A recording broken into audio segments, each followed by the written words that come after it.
Assalamualaikum, salam sejahtera. Inilah dialog tiga penjuru menjelang Aidilfitri. Tapi perlukah kita memakai pelitup muka di Aidilfitri ini? Kerana katanya ada ancaman COVID-19. Itu perbincangan untuk malam ini.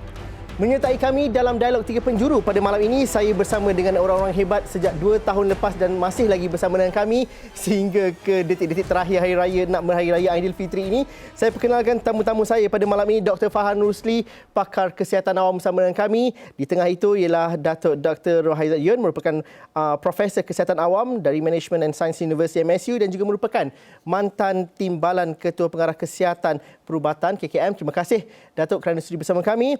Profesor Datuk Dr. Syed Al-Junaid merupakan pakar perubatan kesihatan awam, ekonomi, polisi dan pengurusan kesihatan dari International Medical University juga bersama dengan kami dalam dialog tiga penjuru pada malam ini. Menteri Kesihatan Dr. Zaliah Mustafa baru-baru ini menyatakan bahawa ada keperluan untuk memakai pelitup muka. Ini disebabkan ada kecenderungan dan juga trend bertambahnya kes yang melibatkan COVID-19 dan ini ditambah pula di peringkat global dengan adanya kemunculan varian baharu. Sudah pasti cerita COVID-19 bukanlah story ataupun cerita yang mahu didengar ketika kita mahu menyambut Hari Raya Aidilfitri. Tetapi COVID-19 juga menghantui kita setiap kali perayaan kerana ramai yang terkesan akibat mereka yang hilang orang yang tersayang kerana COVID-19 dan juga kita terkesan daripada segi impak ekonomi dan sebagainya. Adakah kita perlu rasa selesa pada ketika ini? Itu yang kita ingin bincangkan. Saya mungkin mulakan dahulu dengan individu yang pernah digelar sebagai Panglima Perang untuk COVID-19. Datuk, kalau dapat diberikan sedikit sebanyak mukadimah. Adakah kebimbangan dan juga kerungsian kita ini berasas? Dan sejauh mana sebenarnya kita memahami terma bahawa kita memasuki era endemik dan apa yang kita praktiskan sejak 3 tahun lepas masih lagi perlu dilakukan, khususnya ketika musim perayaan, ketika kita berjumpa dan juga bersama sanak saudara dan bertemu dengan golongan-golongan yang lebih dewasa dan juga lebih tua, dan ini mereka terjejas ataupun terdedah kepada risiko COVID-19. Bagaimana kita meletakkan pemahaman kita, Datuk? Terima kasih Dr. Putri dan juga semua ahli-ahli panel yang lain, Prof. Dr. Syed, Prof. Dr. Farhan dan semua rakan-rakan kita di luar sana yang menonton rancangan ini. Dan seperti mana kita sudah maklum bahawa memang kita Malaysia telah beralih ke fasa endemik mulai 1 April tahun 2022. Jadi kalau beralih pada fasa endemik tu saya rasa semua orang dah tahulah. Contohnya kalau denggi, beralih pada denggi. Denggi itu endemik, kejap naik, kejap turun. Jadi samalah tentang COVID ni. Ada masanya naik dan ada masanya turun. Jadi apabila masih ada virus itu, bermakna masih ada risiko. Bila masih ada virus itu, bermakna masih ada risiko. Jadi kebimbangan tu memang ada. Saya rasa kalau ada yang risau tu memang menasabahlah. Sebab kita dengar ada laporan bahawa ada satu varian baru, XBB.1.116 yang juga dikenali sebagai Arcturus yang telah menyerang lebih daripada 22 negara di dunia, masuk UK, US, Singapura dan sebagainya. Dan di Malaysia pula kes kita nampaknya meningkat. Nampak ada peningkatan sejak bulan Mac. Kan? Sejak bulan Mac kita nampak meningkat. Dan kalau kita lihat pula, ini bukan nak menakutkanlah. Sejak bermula COVID, kematian adalah 37,000. Rakyat Malaysia ada berapa juta? Jadi 37,000 dah meninggal sehingga kini. Jadi berbalik kepada soalan tadi, kita berada pada fasa endemik dan memang virus masih ada macam virus denggi. Jadi digalakkan apa yang kita dah lakukan pada masa lalu kita teruskan. Iaitu pertamanya memakailah pelitup muka. Kita pakai pelitup muka, ya. Pakai pelitup muka ni apabila kita berada di tempat sesak, pakai. Kalau kita berada di hospital, pakai. Kalau kita berada, katakan kita ada simptom, kita pakai. Kalau kita nak menziarah orang-orang tertentu, orang yang ada sakit leukemia, warga tua, kita ada simptom, kita pakai. Jadi kalau kita amalkan perkara ini, insya-Allah kebimbangan itu mungkin berkurangan. Dan kalau kita jalan ke mana-mana kan kita dah terpegang sesuatu, kita risau, kita pakai sanitizer.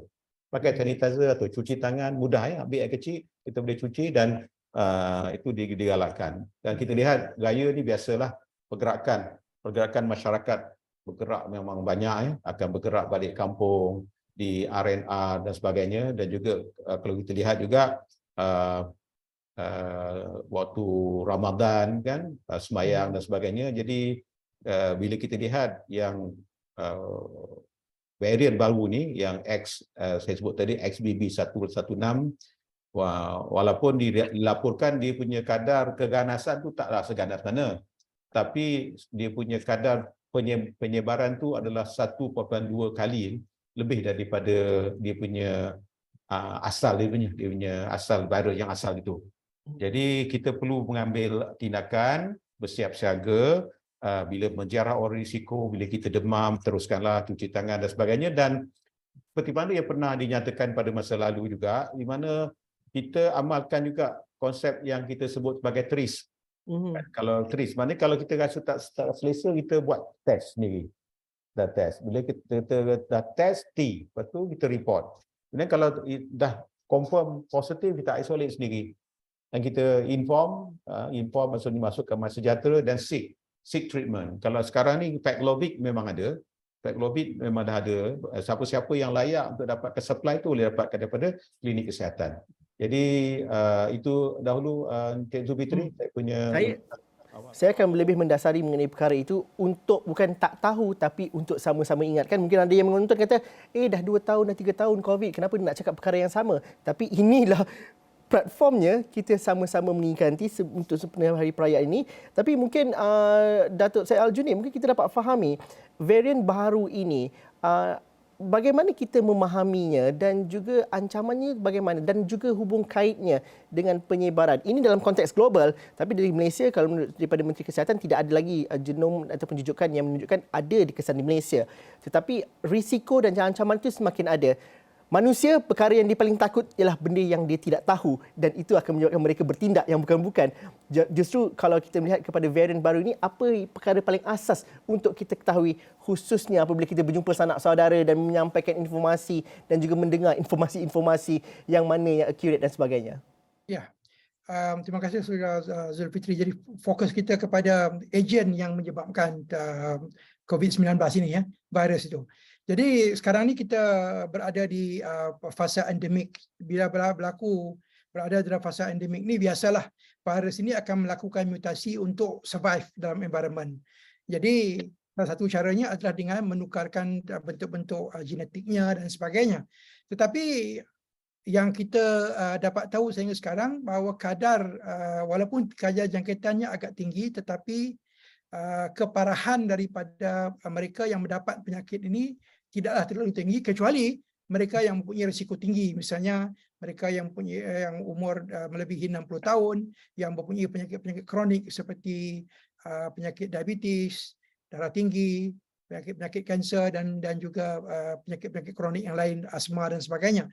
Mereka ini mempunyai risiko yang lebih tinggi daripada orang biasa. Namun begitu, kita tahu keadaan kita agak lebih baik daripada suasana yang terpaksa Datuk Razak tanggung sebagai salah seorang daripada yang terlibat dalam mengawal ini di peringkat awal tahun 2019 dan seterusnya 2020, ya. Masa itu solusinya tidak banyak untuk menyelesaikan masalah ini. Terpaksalah kita memberikan tumpuan kepada memakai topeng, memakai penutup muka dan sebagainya. Tapi sekarang kita tahu kita sudah mempunyai banyak option, ya. Salah satunya adalah vaksin yang begitu berkesan sekali. Dan sekarang ada saranan supaya kita mungkin beralih kepada vaksin yang bivalent pada masa hadapan yang lebih efektif. Jadi walau bagaimanapun, kita tahu bahawa dipahamkan sehingga April 17 April kita mempunyai 14,517 kes, ya. Dan seminggu sebelum itu lebih kurang dalam 13,000. Kalau kita bandingkan dengan waktu peak semasa kita mengalami wabak itu, iaitu pada bulan Mac dan juga bulan Ogos, bulan Mac 2020, masa itu hampir 300,000 kes, kan. Jadi bukanlah bermakna apabila kita mempunyai kes yang jauh lebih rendah daripada waktu pandemik ini, tapi di masa endemik ini yang harus kita lihat adalah melakukan pemantauan yang berterusan. Ini yang pertama dari segi pihak yang berkuasa. Ahli masyarakat kita harus cuba untuk melakukan sebaik mungkin supaya tidak menjadi mangsa kepada virus ini dengan menggunakan pelitup muka, terutama sekali apabila kita berada di tempat-tempat yang sesak, dan juga menjaga kebersihan diri, menggunakan sanitizer seperti mana yang dikatakan oleh Datuk Rohazat tadi. Selain daripada itu, penggunaan antivirus juga ada disediakan oleh kerajaan. Ini jarang negara-negara yang berbangun ini menyediakan obat yang begitu mahal untuk diberikan dengan secara percuma bagi mereka yang mengidap jangkitan ini, terutama sekali yang berisiko tinggi. Jadi kita harus memberikan sokongan kepada apa yang dilakukan oleh kerajaan supaya kita dapat meneruskan suasana keadaan sekarang yang terkawal, dan penyakit ini akan terus berada di dalam masyarakat, tetapi bilangan dan juga tahap keparahannya jauh lebih rendah lah daripada apa yang kita tahu. Tapi Datuk, kalau makcik-makcik yang tengah menonton ni ditanya kita nak kena pakai mask ke tak nak pakai mask ni raya ni? Dah pakai baju lawa-lawa takkan kena pakai mask? Itu je nak tahu. Bagaimana kita nak menjawab soalan tu, Datuk? Sebenarnya pakai mask tak semestinya tak lawa. Jadi kalau pakai baju, kalau ada macam-macam jenis mask yang ada sekarang ni. Jadi yang kita cadangkan adalah apabila mereka berada di dalam suasana yang memungkinkan mereka mendapat jangkitan ataupun mereka menyebarkan jangkitan, ini yang kita cadangkan supaya memakai mask. Terutama sekali apabila berada dalam majlis yang sesak, berada dalam ruangan yang sesak misalnya, dan juga apabila kita sendiri mempunyai tanda-tanda supaya kita tidak menyebarkan kepada orang lain.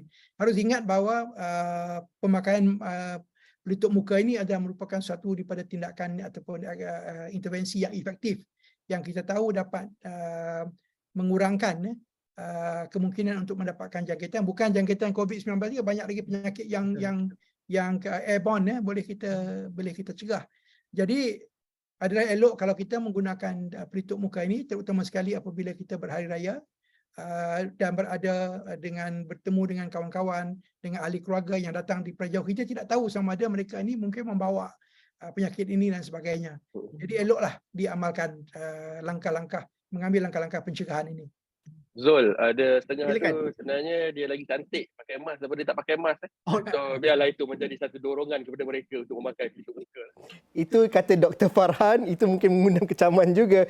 Tapi Dr. Farhan, saya ingin mengajukan soalan kerana Esra Awang ni menembual Dr. Farhan beberapa hari yang lepas mengenai subvariant Arcturus ini. Dr. Farhan mengatakan bahawa kanak-kanak belum divaksin, imuniti rendah berisiko. Ini kata beliau.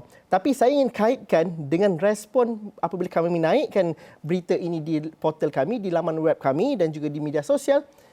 Komen yang datang daripada pengguna-pengguna khususnya di Instagram begitu negatif sekali apabila kita kaitkan dengan vaksin. Antara lain ialah kajian apa yang Dr. Farhan buat dan juga kemarahan itu pelbagai. Mungkin kita dapat fahami. Satu ialah mengenai vaksinasi.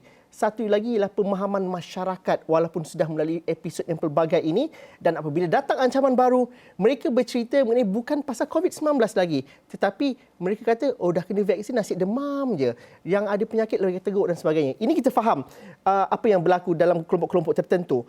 Tapi untuk memberikan komunikasi yang baik, untuk tidak rasa panik, untuk merasakan bahawa ini adalah memasuki fasa endemik, ancaman masih lagi ada, bagaimana kita nak mulakan Dr. Farhan? Jadi kalau Zul, kalau kita menceritakan tentang apa pemahaman masyarakat, kalau kita tengok tentang sentimen-sentimen negatif tentang vaksinasi dan sebagainya, kebanyakan pada mereka akan mengatakan ataupun menggunakan satu naratif yang sama, iaitu sesiapa yang telah menerima vaksinasi, mereka jatuh sakit, tetapi apabila mereka balik ke rumah, berjumpa dengan anak-anak mereka yang tak divaksin, tak pula sakit, tak pula kena COVID. Itu naratif yang sama. Tetapi apa yang mereka tidak faham ialah mereka ini telah mendapat vaksinasi tersebut. Apabila mereka terkena COVID-19, mereka mungkin demam dan sebagainya, tetapi mereka tidak masuk hospital. Dan apabila mereka masuk ke rumah mereka, berjumpa dengan anak-anak mereka, disebabkan imunisasi yang ada di dalam badan mereka, antibodi yang ada dalam badan mereka itu, tidak membuatkan itu menjadi satu ancaman kepada anak-anak mereka. Inilah sebenarnya fungsi vaksinasi. Tidak pernah ada seseorang pun mengatakan bahawa vaksin COVID ini 100% kalau ambil tak akan kena COVID. Tidak pernah ada sesiapa mengatakan begitu. Itu bukan prinsip vaksinasi. Ya, prinsip vaksinasi adalah untuk mengurangkan risiko kita daripada terkena jangkitan. Dan kalau kita terkena jangkitan pun, kita tidak akan masuk ke hospital. Kalau kita ingat ya, masa zaman varian Delta dahulu, di mana vaksinasi kita baru nak masuk ke dalam negara, ramai meninggal dunia. Statistik daripada 37,000 orang yang meninggal dunia, yang dikatakan oleh Dr. Haizat tadi pun, ramai berlaku di peringkat tinggi Delta. Dan orang tidak faham, sekarang kita tidak merasakan ia sebegitu teruk kerana vaksinasi dan imunisasi yang kita telah berjaya capai dengan apa yang dilakukan oleh Kementerian Kesihatan. Kalau kita tak buat apa yang kita laksanakan selama 2 tahun, situasi sekarang bukan akan seperti kala. Kita mungkin tidak akan beraya pada tahun ini kerana kes-kes kita akan meningkat. Kita tengok contoh di India di mana kenaikan kes dan jumlah kemasukan hospital meningkat dengan mendadak. Ini kerana kita tahu ramai di negara itu masih lagi tidak divaksinasi. Ya, kanak-kanak juga adalah mendapat COVID-19 ini kerana beramai populasi dewasa mereka masih lagi tidak mengambil vaksin tersebut. Jadi bila kita ingin menceritakan kan Zul, kita ingin mengupas dengan mereka yang mungkin mengatakan diri mereka ni anti vaksin dan tidak mendapatkannya, kita harus mengingatkan kepada mereka ya.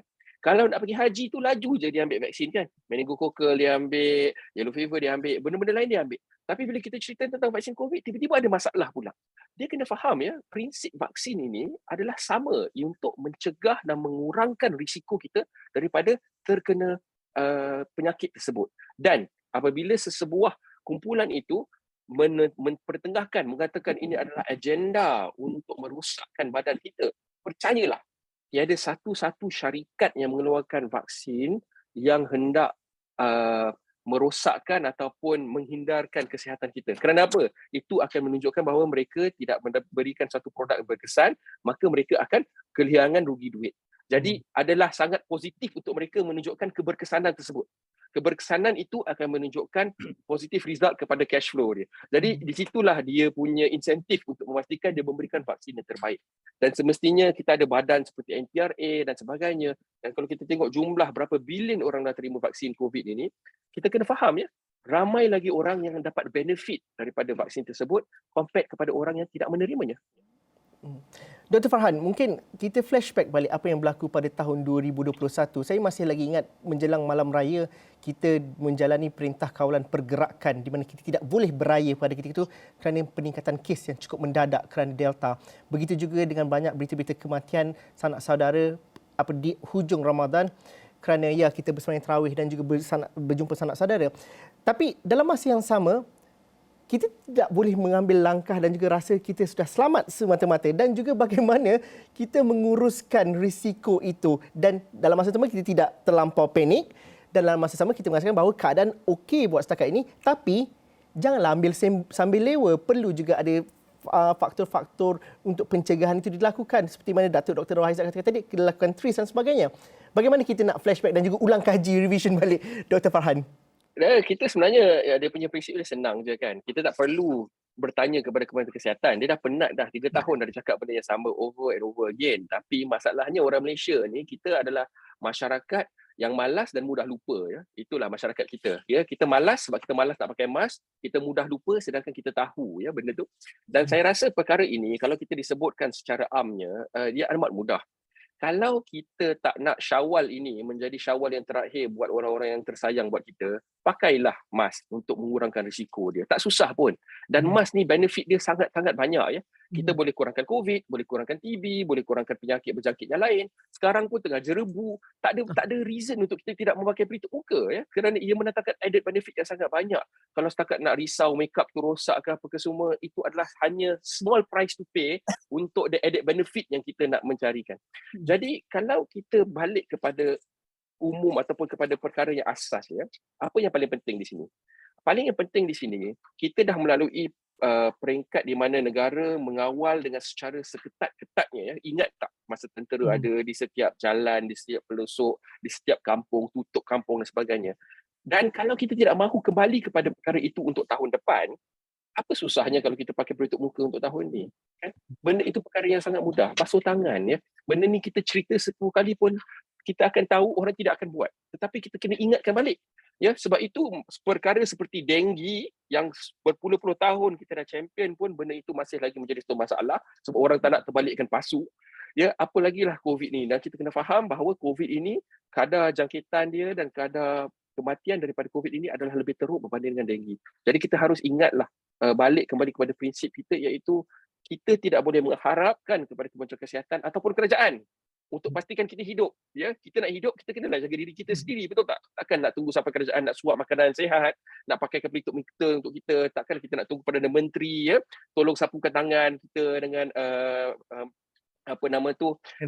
sabun, hand sanitizer dan sebagainya. Takkan nak sampai ke tahap itu. Jadi kalau kita ini adalah masyarakat yang kita mengatakan kita masyarakat yang menjadi negara pertama, kita nak menjadi masyarakat yang hebat, kita kata kita lebih bagus pada negara-negara lain di Asia Tenggara, jadi kita kenalah menggunakan contoh yang terbaik, iaitu menggunakan apa yang telah diberikan kepada kita daripada kementerian dan amalkannya setiap hari. Tapi saya selalu lihat Datuk Dr. Rohaizat sepanjang bersiaran bersama kami di Astro Hour ni tidak pernah lupa untuk membawa pelitup muka dan juga hand sanitizer untuk sama-sama ingatkan. Walaupun beliau cukup bertungkus lumus daripada Januari 2020 sehinggalah beliau pencen dan dipanggil semula, tapi itu perkara yang diingatkan. Tapi Dr. Rohaizat, kalau dilihat secara umumnya pemahaman masyarakat walaupun sudah lepas 2 tahun, 3 tahun, adakah kita berada di zon selesa dan tidak mengingati risiko yang ada itu? Ini daripada segi pemantauan dan juga interaksi Dr. Rohaizat bersama, mungkin kalau musim Ramadan ni bersama dengan orang surau, bersama sanak saudara. Bagaimana sebenarnya kalau kita memahami pemahaman mereka? Terima kasih Cik Zulkifli. Soalan tadi tentang zon selesa. Ada kita lihat memang ada tanda-tanda mereka berada kepada zon selesa.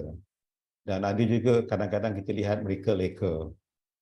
Itulah memang realiti lah. Apabila lihat kes dah rendah, seolah-olah dah tak ada lagi virus, jadi ada yang leka. Kalau kita lihat basic juga, ada yang batuk, saya masih lihat batuk dia memang pakai mask macam ni. Memang biasa. Batuk pergi tak nak sebuah kat mana, pergi ke tempat-tempat ibadat atau majlis, dia batuk dengan kuat pakai mask macam ni. Jadi dagu dia tak dapat COVID. Jadi adakah mereka, soalan tadi, adakah mereka tidak faham? Sebenarnya mereka faham. Mereka faham. Tapi isu di sini pada saya kepatuhan. Mereka kurang patuh.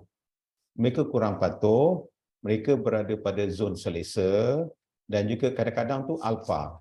Kadang-kadang tu alfa.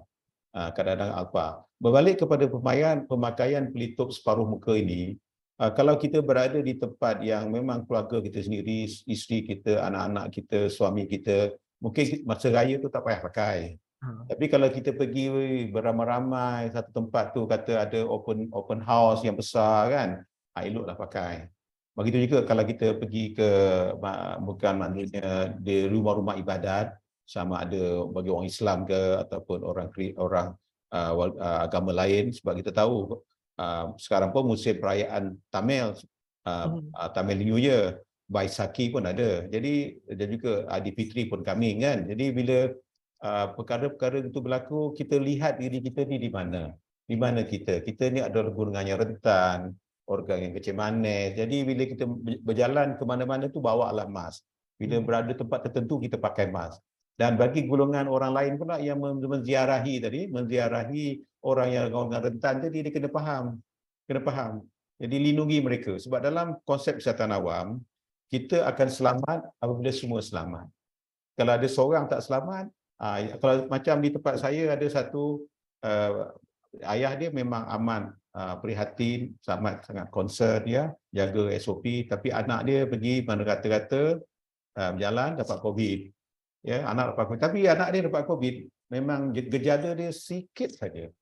Sangat rendah. Tetapi apabila balik bawa kepada ayah tadi kebetulan dia vaksin tak lengkap, meninggal. Jadi lihat di situ. Kita akan selamat apabila semua selamat.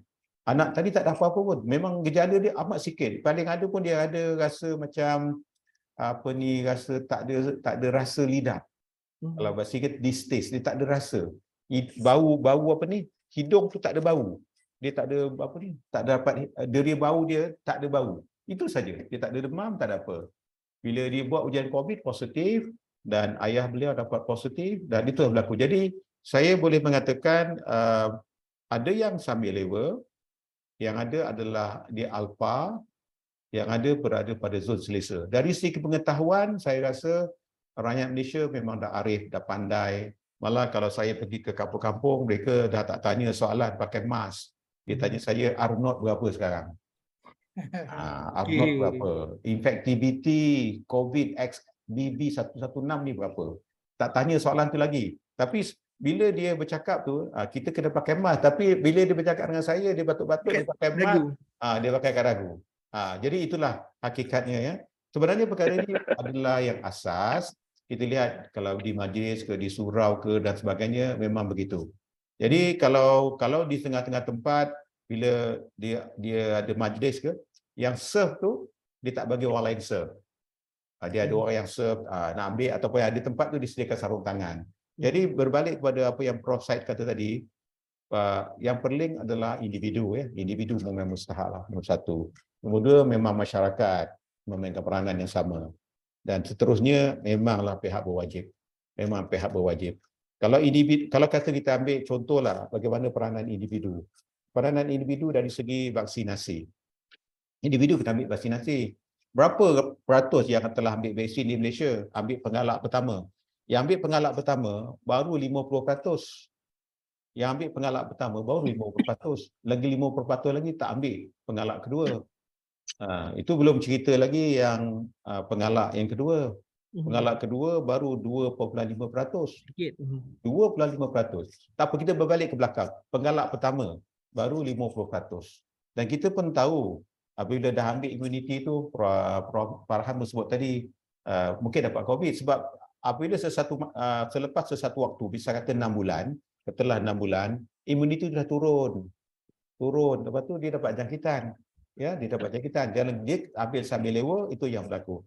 Dan saya berbalik sebelum tadi, saya sebut tadi tentang kematian di Malaysia 37,000 semua kali total. Rakyat Malaysia ada dalam 30 juta, 32 hingga 34 juta. Dari jumlah tersebut 37,000 dah meninggal dunia. Dan kalau kita lihat siapa yang meninggal dunia, golongan yang meninggal dunia memang orang tua, orang yang kecil manis, yang mengandung dan sebagainya. Jadi disitulah peranan individu. Disitulah peranan masyarakat, lindungilah mereka. Lindungilah kanak-kanak. Walaupun tadi disebut bahawa kanak-kanak tadi memang boleh dapat COVID-19 juga, iaitu yang varian baru ni. Dan kebanyakan mereka kalau kena kan, ini saya nak tunjuklah ni, Dr. Cik Zul. Inilah COVID ni, replika COVID ni. Inilah. Bila saya sebut ni, orang banyak tanya, apa saiz virus ni? Saiz virus ni berapa 100 nanometer. Tak faham lah. Kan, saya rambut pun tak banyak dah. Tapi kalau ambil rambut selai, kita ambil rambut kita selai, ambil rambut satu helai, kita pecah-pecah, racik-racikkan 1,333 kali, kita akan dapat saiz virus ini.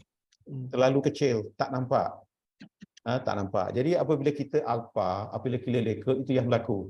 Dan berbalik tadi kan, 37,000 dah meninggal dunia.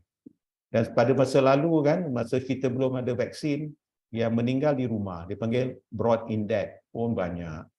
Jadi yang meninggal ni adalah pada golongan-golongan yang rentan. Jadi peranan semua sekali. Dan kita lihat pada semua golongan, termasuk golongan yang kuat, golongan yang gagah, kan? Walaupun mereka tidak ada simptom ataupun mereka hanya tak hilang deri bau, tapi mereka balik, mereka bawa kepada kanak-kanak, mereka bawa kepada datuk, nenek dan orang yang rentan. Itu yang jadi berlaku, ya, itu yang berlaku begitu. Jadi peranan semua pihak. Kalau pada masa lalu kita sebut whole of government approach, whole of society approach, perkara itu diulang baliklah. Tapi memang pada pandangan saya itu adalah tabi'i, itu memang lumrah manusia, ya. Tabi'i dan lumrah manusia, pada satu masa kita leka dan diberikan peringatan lagi supaya berterusan dan lebih prihatin. Untuk kanak-kanak, kalau yang varian XBB 116 tu, mereka mungkin dapat gejala mata boleh merah. Ini dipanggil konjaktivitis. Tapi ada juga yang laporan mengatakan, walaupun macam Prof Datuk Syed kata, kadar keganasan virus ini tidaklah macam Delta, ya, tak macam Delta dia, tapi kadar perebakan memang kuat, tapi dia punya keganasan rendah. Tapi ada juga yang mengatakan bahawa dia punya kebarangkalian kebarangkalian long COVID itu agak tinggi. Kebarangkalian long COVID itu agak tinggi. Jadi pada para hadirin sekalian, kalau kita lihat pada masa lalu kita masa peringkat awal memang sibuk melawan COVID. Tapi apabila kita dah tenang, kita dah ada vaksin, kita dah ada ubat, kita dah fokus kepada long COVID. Long COVID ni daripada kepala hingga ke kaki. Boleh dapat masalah tidur, masalah anxiety, masalah paru-paru, masalah usus dan sebagainya. Jadi zon selesa ini memang lumrah manusia, dan samalah kita ingat mengingati, ya. Sama-sama kita ingat mengingati supaya perkara itu tidak berulang pada masa lalu. Tapi saya yakin, seperti Prof. Datuk Syed sebut, pada ketika ini kita agak beruntung. Pertamanya, kadar kesedaran dah meningkat. Kepatuhan saja berkurang. Kedua, vaksin pun dah banyak. Dan vaksin pun dah macam-macam model yang dan tadi sebut bivalent yang bagus. Yang ketiga, antivirus pun dah ada. Kan? Kemudian di hospital pula rawatan kita memang elok. Memang cekap. Kalau pada masa lalu kalau kita ingat ya, kita tak pasti nak rawat dengan apa. Ada yang pada peringkat permulaan tu kita kena gunakan kloroquine dan sebagainya. Tapi sekarang kita dah tahu, kita dah lebih prihatin, kita punya ventilator pun dah cukup. Jadi keadaan lebih stabil. Jadi berbalik kepada sarana saya, ya, lumrah manusia memang akan penat, memang akan leka, memang begitulah. Jadi kita sama ingat mengingati kepada individu, kepada masyarakat dan juga kepada pihak-pihak berkuasa. Dan juga kepada golongan-golongan dewasa yang gagah, yang kuat, yang mungkin tak ada simptom. Jangan lupa, anda mungkin dapat COVID, macam ada satu rakan saya tu, dia adalah pakar, ya, seorang pakar. Balik rumah, mandi. Mandi, dia kata, kenapalah, bila pakai shampoo ni, tak ada rasa bau. Tak ada rasa bau. Bau macam, bau hilang. Jadi, cepat-cepat test COVID, positif. Jadi, beliau prihatin. Jadi beliau dalam rumah dia ada nenek, dia ada jaga sekali. Jadi beliau terus mengambil tindakan yang semua. Beliau adalah seorang yang sihat, yang ambil vaksin sepenuh pasal dia frontliners dapat vaksin penuh. Tapi dia melindungi golongan rentan. Sebab yang golongan rentan inilah yang akan memenuhi hospital, memenuhi ward dan sebagainya. Kalau kita lihat pada masa lalu, mudah-mudahan tidak berlakulah. Di negara luar pada masa lalu, mereka berkongsi ventilator, satu ventilator berkongsi sampai 5 orang. Bayangkan apa yang mereka buat, ventilator tu dia dah pasang, disinkroniskan. Sekali nafas, 5 orang nafas. Tapi kita berharap kalau tak berlaku, dan memang tak berlaku lah. InsyaAllah ya, kita berdoa. Begitu, kembali kepada Encik Zulfitri.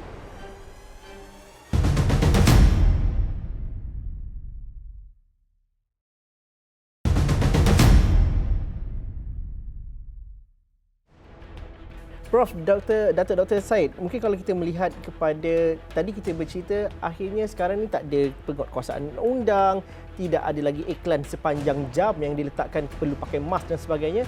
Ini adalah kendiri bagaimana kita melakukan sendiri. Contohnya untuk Hari Raya Aidilfitri ini, ramai yang kata masjid ni kena bawa sejadah ke tak bawa sejadah, kena pakai mask ke tak pakai mask, masjid yang itu kena sejadah besar, ini sejadah kecil. Jadi ini adalah SOP yang kita jalani dan juga penguatkuasaan dilakukan.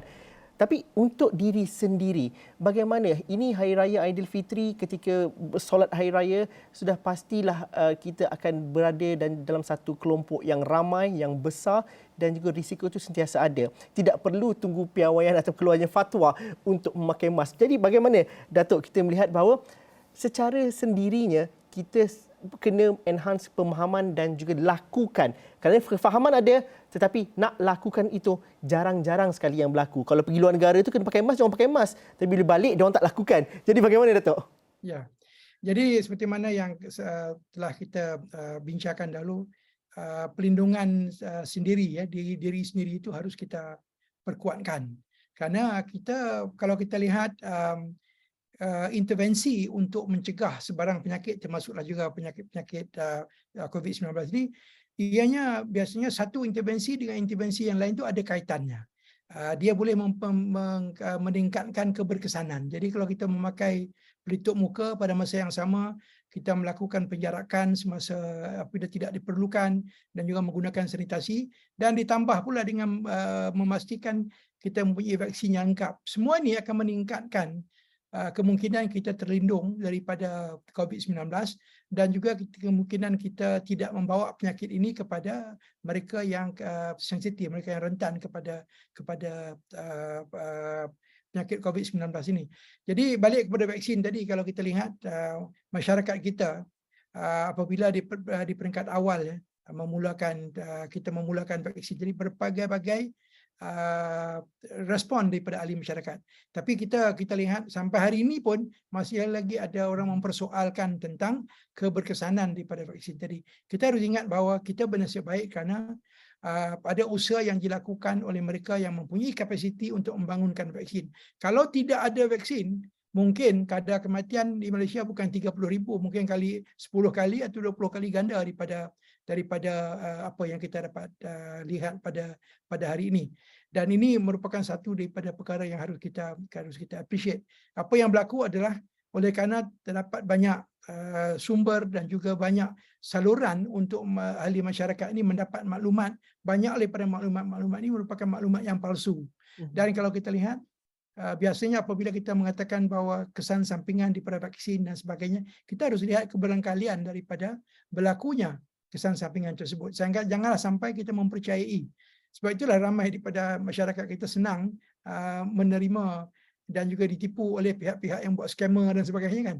Jadi kalau kita lihat banyak sangat maklumat-maklumat yang sengaja direka-reka sampai kita pun tak terfikir bahawa perkara tersebut boleh dimasukkan di dalam media supaya ahli masyarakat menentang penggunaan vaksin ini. Ini merupakan satu perkara yang tidak harus berlaku dan mereka yang melakukan ini memang tidak bertanggungjawabnya. Dan kemudian yang saya rasa terkilan sekali, ada di kalangan mereka yang anti vaksin ini juga merupakan pakar-pakar dan juga doktor-doktor yang terlibat. Jadi harus diingatkan bahawa mereka bertanggungjawab untuk memastikan bahawa masyarakat kita mendapat maklumat yang betul dan jangan memburukkan lagi keadaan. Kita lihat dahulu masih lagi di peringkat awal dulu ivermectin diwar-warkan sebagai salah satu daripada ubat yang digunakan padahal tidak ada bukti ianya berkesan. Ada pihak yang cuba mempromosikan perkara ini sehinggalah kita mendapat antivirus yang betul-betul ya. Jadi saya rasa perkara ini harus kita tangani dengan betul dan pakar-pakar pencegahan, pakar-pakar perubatan harus terus jangan leka kerana mereka golongan yang menentang kepada polisi dan juga menentang kepada kaedah untuk memberikan rawatan yang efektif ini memang akan sentiasa ada. Dan kita harus ingat bahawa sistem kesihatan kita yang mana tahun 2020-2021 hampir kolaps walaupun tidak kolaps lah, hampir kolaps dan kita mencari-cari penggunaan ventilator yang mencukupi dan sebagainya. Hari ini alhamdulillah kalau kita lihat kadar penggunaan ventilator adalah lebih kurang 34%, bermakna ada 60% yang masih lagi boleh kita gunakan apabila diperlukan. ICU bed 62% dan juga penggunaan hospital bednya sekitar 60%. Ini merupakan suatu daripada perkara yang membolehkan kita pihak kerajaan merangka program supaya kita tidak akan lagi kembali kepada keadaan pandemik. Dan kita tahu bahawa kalau kita terpaksa pergi kepada movement control order yang kita lakukan dahulu, kita lihat apakah kesan kepada ekonomi. Sehingga hari ini kita masih lagi merasakan bahangnya kadar ekonomi kita mengecut sehingga 5-6% dan kemudiannya syarikat-syarikat terpaksa menutupnya di peringkat peak daripada COVID ini. Hampir 34,000 syarikat small and medium enterprise industri kecil dan terpaksa bungkus tikar disebabkan oleh wabak ini. Jadi kalau kita flash balik, masih lagi tidak terlalu lama untuk kita melihat kesannya, maka haruslah kita ambil ini sebagai iktibar supaya langkah pencegahan harus diteruskan. Jangan leka dengan apa yang kita hadapi hari ini, kerana mungkin kalau kita leka, maka kadar infeksi akan lebih meningkat dan kesannya akan menjadi lebih buruk lagi. Dr. Farhan, daripada segi kesiapsiagaan kesihatan awam, itu nampak kita alhamdulillah sudah berada dalam fasa yang begitu baik untuk berhadapan dengan sebarang kemungkinan. Tetapi musim perayaan ini juga bukan kepada ancaman COVID semata-mata, tapi akan ancaman kesihatan yang lain, terutama dengan jerubu dan sebagainya. Jadi dalam masa yang sama, mungkin apa yang kita dapat ulas mengenai persediaan dan juga kesiapsiagaan sekiranya ada sedikit sebanyak lonjakan. Dan sebenarnya kalau orang biasa macam saya ni mungkin kata, oh lonjakan 500 kes dan sebagainya. Tapi untuk sistem kesihatan awam, itu tidak semudah angka yang dilihat. Mungkin kita dapat fahami juga perkara itu. Jadi bila kita ingin mengatakan tentang lonjakan kes dan sebagainya, kita bukan hanya tengok nombor semata-mata berapa ramai orang yang akan dikategorikan sebagai positif dan sebagainya. Tetapi mereka yang masuk ke dalam hospital, berapakah jumlah yang perlukan rawatan yang lebih tinggi di hospital, ventilator, bukan pusat rujukan dan sebagainya. Itu sebenarnya indikator yang lebih memainkan peranan yang lebih kritikal kepada mereka yang mengendalikan sistem kesihatan kita, kerana ini adalah nombor-nombor yang menunjukkan bahawa sesuatu episod COVID itu adalah sesuatu yang teruk ataupun tidak. Ya. Kalau kita ada 1 juta infection esok pun, kalau 1 orang pun tidak perlu memerlukan rawatan di hospital dan sebagainya, itu adalah sesuatu yang bagus. Bermakna kita punya imunisasi dan vaksinasi kita, perancangan ini adalah baguslah. Tapi kalau kita ada walaupun 1000 kes sehari, tetapi 800 daripada orang itu perlu rawatan di hospital dan sebagainya, itu menjadikan sesuatu yang lebih teruk kepada kita.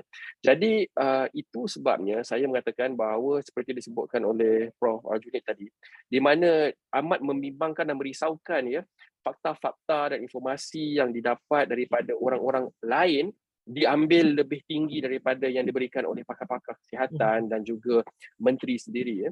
Jadi umumnya di Malaysia ini kita pun tahu, ya, saya rasa Ultimate pun dah sebut, Malaysia ni 7 kali pergi usrah, dah pandai tepis fatwa kan. So benda perkara yang sama jugalah yang dilaksanakan apabila dengan kesihatan ni. Dia pernah pergi dengar talk sekali, tiba-tiba dia dah jadi expert. Dia pergi dengar satu ceramah, dia dah boleh kupaskan vaksin mRNA itu lebih baik daripada syarikat yang mengeluarkannya sendiri. Ya. Dan juga kita ada ya pegawai-pegawai perubatan yang itu menjadi yang lebih membimbangkan. Ya. Ini kita kata adalah orang-orang yang mungkin mempesongkan lagi ramai menggunakan apa title ataupun jawatan dia dan menggunakan doktor di hadapan namanya untuk menyesatkan lagi ramai orang. Kepada saya perkara dia adalah simple ya. Kalau kita tidak percaya kepada sesuatu, janganlah kita mengambil lagi ramai orang dan untuk membuat orang itu tidak percaya sekali bersama dengan kita. Dia duduklah diam-diam sendiri kat rumah, janganlah menyesatkan lagi ramai orang.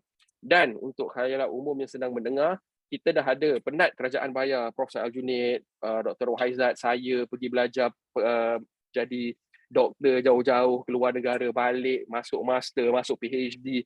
Ya. Penat berkhidmat untuk berpuluh-puluh tahun. Ya. Saya rasa di antara kita 3 di sini, kalau kita combinekan servis dia ada 100 tahun kot. Ya. Total servis. Ya.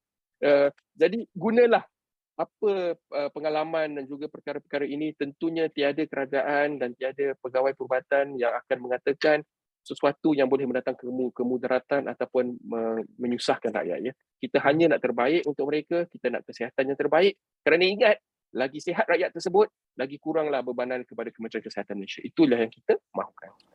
Walaupun netizen kadang-kadang mencut perasaan apabila dia tanya siapa doktor ni, seolah mereka lebih tahu dan arif.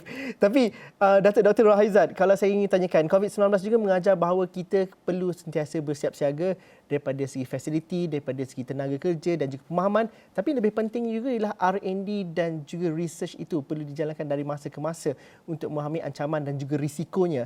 Kita bercerita mengenai keperluan untuk adanya dana yang besar dan sebagainya. Apa yang kita dah pelajari selama 2 atau 3 tahun ini? Dan juga di zon yang mungkin kita katakan selesa ini, wajarkah kita mengatakan bahawa kajian dan juga perkara yang berkaitan dengan R&D ini perlu diharus berdanakan dan diberi kongsikan dengan lebih baik untuk masyarakat memahami bahawa ya benar endemik, tapi dalam masa sama research dan juga saintis sedang melakukan ini contohnya di peringkat tempatan. Apa yang kita dapat fahami, Datuk? Research, penyelidikan dan development ini memang pentinglah ya. Penyelidikan dan penyelidikan dan pembangunan penyelidikan R&D, penyelidikan pembangunan memang penting. Kalau tadi sebelum saya menjawab soalan tadi, suka saya maklumkan bahawa di Kementerian Kesihatan kita ada banyak institusi penyelidikan. Contohnya Institut Penyelidikan Perubatan. Mereka inilah yang buat penyelidikan tentang genom-genom, meneliti dan sebagainya. Dan kita ada institut, semua ni adalah di bawah Institut Kesihatan Negara. Kalau bahasa Inggeris dipanggil NIH. National Institute for Health. Di bawah Institut Kesihatan Negara kita ada Institut Penyelidikan Perubatan yang buat penyelidikan tentang genom. Dan kalau kita lihat dulu apabila apabila satu kes yang kita tahan daripada luar negara, kapal terbang dia kita bagi mendarat, mereka mempertikaikan kita punya ujian. Tapi boleh melihat kita punya kapasiti, mereka akur ya. Itu penyelidikan perubatan. Kita ada Institut Penyelidikan Institut Kesihatan Umum yang mereka ni buat kajian tentang contact tracing dan sebagainya. Dan satu lagi Institut Kesihatan Institut Pengurusan Kesihatan. Ia ini menyemak tentang pengurusan bagaimana kita mengendalikan COVID. Dan satu lagi Institut Health System Research, melihat pada sistem. Dan kalau untuk para pendengar semua, tidak sukar sebenarnya. Institut System Research ini, dan satu lagi adalah Clinical Research Center. Dan semua laporan-laporan ini sebenarnya tak payah risau. Google saja. Google saja NIH, National Institute for Health. Laporan-laporan ada di sana. Bagaimana tentang ivermectin dan sebagainya. Yang Prof Datuk Syed sebut tadi memang benar. Ada orang ambil capture di situ tentang ivermectin. Dia bagi kat saya. Dia kata NIH telah mengeluarkan laporan. NIH tadi adalah National Institute for Health ya. Di bawah tu ada banyak institut lain, tapi kita dalam konteks ini kita guna NIH ya. Dia ada keluarkan laporan dan mereka kutip satu saja Prof Datuk Syed, di mana yang kemungkinan okey. Tapi yang bawah tu yang pros dia tak sebut. Jadi begitulah ya. Begitulah sifat manusia. Jadi research and development memang penting. Dan bagi anda di luar sana boleh masuk kepada laman sesawang National Institute for Health. Dan saya juga tadi bersetuju bahawa penemuan penyelidikan ini memang patut diwar-warkan dalam bentuk yang simple pada masyarakat supaya masyarakat lebih tahu. Untuk makluman, pada masa lalu, masa saya di hospital, kita pun ada buat research di mana kenapa ada pesakit-pesakit yang kita buat hemodialisis, mesin dialisis dia rosak. Rosak. Rupanya darah tadi beku. Darah beku tiada ada embolism. Dia block dekat tiub-tiub hemodialisis. Jadi kita berkongsi penyelidikan dengan tempat-tempat lain. Dan akhirnya kita tahu, untuk pesakit COVID, mereka dapat darah beku, darah perubatan bagi embolism. Jadi salah satu ubat dia, selain daripada kita merawat dengan antivirus, salah satunya adalah memberi ubat cair darah. Begitulah ya. Dan tadi saya tertarik dengan perkataan maklumat palsu. Memang maklumat palsu ni informasi kalau tak pasti jangan kongsi. Kerana pasti banyak yang rugi. Kalau kita lihat Kementerian Kesihatan kena buat counter balik memakan masa. Sedangkan sepatutnya masa dan tenaga itu ditumpukan untuk perkara yang lebih berfaedah berbanding dengan menjelaskan tentang maklumat palsu. Contoh ya, ditunjukkan dalam TV masa saya press conference, saya ada pegang dengan Tan Sri DG satu botol ubat yang berkesan. Saya pun pelik, sejak bila pula ubat tu ada. Begitulah, viral. Jadi saya kena jawab. Kemudian keluar lagi satu maklumat bahawa dia ni balik lepas makan, ambil vaksin, lepas tu makan durian meninggal. Jadi ambil vaksin, makan durian tak jadi viral. Sedangkan kalau kita lihat pesakit yang meninggal itu, kalau tak ambil vaksin pun meninggal juga. Sebab badannya dah lah obese. Sekali pandang kita kata ni dah confirm lah 3 serangkai kecemasan darah tinggi, apa semua dah lengkap. Jadi sebenarnya begitulah. Tetapi apa yang saya dapati kebanyakan masyarakat ya, mereka lebih saya tarik balik kata saya. Bukan kebanyakan masyarakat. Terdapat golongan, bukan kebanyakan. Jadi itu satu kenyataan yang tak tepat. Ada golongan yang lebih berminat kepada persepsi. Ya, ada golongan yang berminat kepada persepsi. Itu persepsinya begitu. Kalau ambil vaksin jadi lebih teruk. Berbanding dengan berminat kepada realiti. Jadi begitu tadi menjawab pada soalan penyelidikan. Jadi ada juga institut kita yang membawa penyelidikan menangani persepsi. Menangani persepsi itu adalah penting sebab ada golongan yang bukan melihat pada realiti. Walaupun realiti tadi Prof Dr. Farhan dah menyebutkan tentang keberkesanan vaksin. Prof Datuk Syed adalah, tapi pun dah menyebut karya sama. Tapi persepsi mengatakan ambil vaksin jadi masalah. Ya, ambil vaksin jadi begini. Ya, memang betul ya. Mungkin ada 1 atau 2 komplikasi yang berlaku. macam kita suntik BCG dan sebagainya, memang ada. Tapi kerajaan telah memberikan jaminan, memberikan jaminan bahawa sekiranya berlaku kesan-kesan sampingan yang disebabkan oleh COVID, vaksin tadi, dimaklumkan dalam pada KKM, dan ada imbuhan diberi kalau benar komplikasi itu disebabkan oleh vaksinasi. Tapi seperti yang disebut tadi, ada juga orang mengatakan memberi andaian lah. Macam kita pakai payung di bawah hujan. Payung tu macam vaksin. Di bawah hujan, tak semestinya pakai payung semasa hujan tu kita tak basah. Dapat juga terpiaskan. Tapi taklah kuyup. Begitulah ibaratnya. Jadi sebagai kesimpulan saya, R&D, penyelidikan dan pembangunan memang penting. Kedua, penyelidikan pembangunan memang bagi yang mereka yang celik IT bolehlah tengok dalam laman sesawang KKM NIH. Dan yang ketiga, bagi pihak berwajib pun wajar tadi dipaparkan dalam bentuk yang mudah dekat media massa dan sebagainya. Sebab itu Prof. Said itu sebenarnya saya katakan bahawa untuk menangani COVID, kita guna perkataan COVID. Untuk menangani COVID, kita guna perkataan COVID, iaitu COVID. C itu adalah what? Control, kan? Cooperation. O, kita kena ada kita punya SOP. V, vaccination. V, virtual. Sekarang ni kita virtual. I itu adalah IT, internet yang kita gunakan. VID, D itu adalah what? Development, research and development. Dan satu lagi kan, D ni selain daripada research and development of human resources. Amat penting. Kalau dulu kan pakar kesihatan awam mungkin tak berapa menjerlah. Sekarang dengan ada COVID, pakar kesihatan awam penting, nombor satu. Kedua, tentang lagi kelakar hospital, ID specialist. ID iaitu pakar penyakit berjangkit.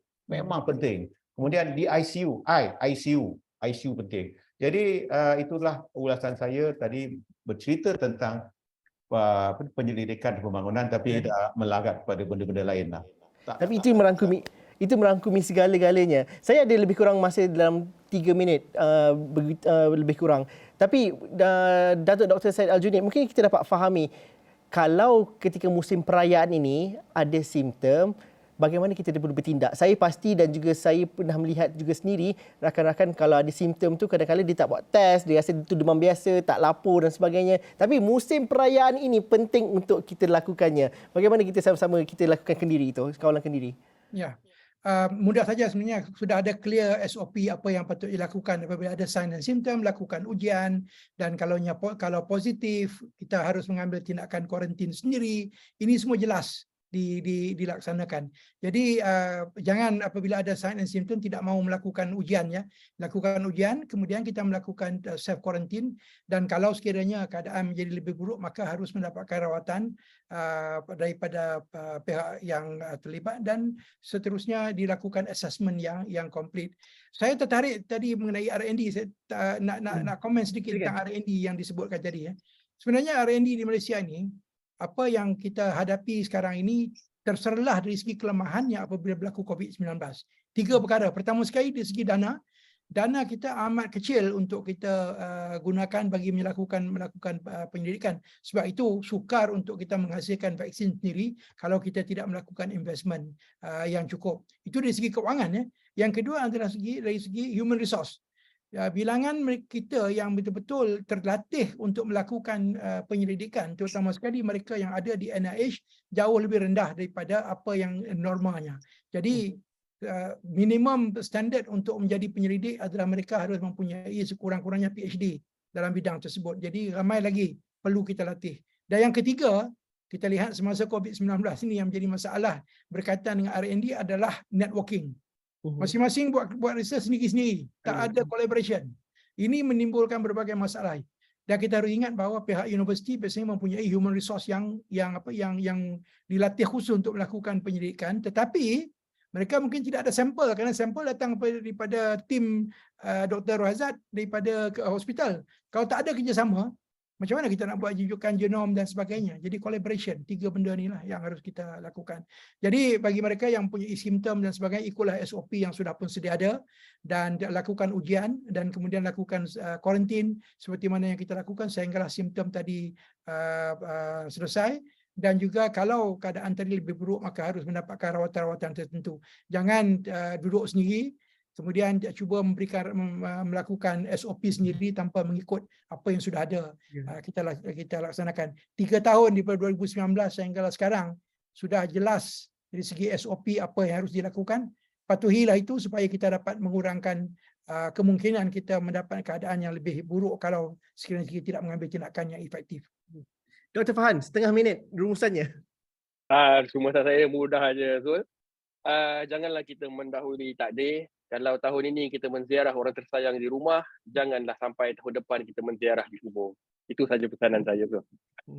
Itu peringatan yang sama dan juga itu mudah dan juga bersama-sama kita ingati. Terima kasih ahli panel saya kerana sudi bersama kami dalam Dialog Tiga Penjuru. Selamat Hari Raya semuanya. Harapnya kita dah beraya dengan selamat, terhindar daripada COVID dan juga masalah-masalah kesihatan yang lain. Justru pelitup muka itu bukan sahaja untuk COVID-19 tapi juga memungkinkan kita untuk mengelakkan diri daripada risiko-risiko demam, anak-anak kita sesama dan sebagainya. Itulah yang kita boleh lakukan sikit sebanyak, mudah saja. Sekian saja Dialog Tiga Penjuru untuk malam ini edisi Hari Raya Aidilfitri. Kita jumpa lagi minggu depan. Assalamualaikum warahmatullahi wabarakatuh. Kita jumpa lagi.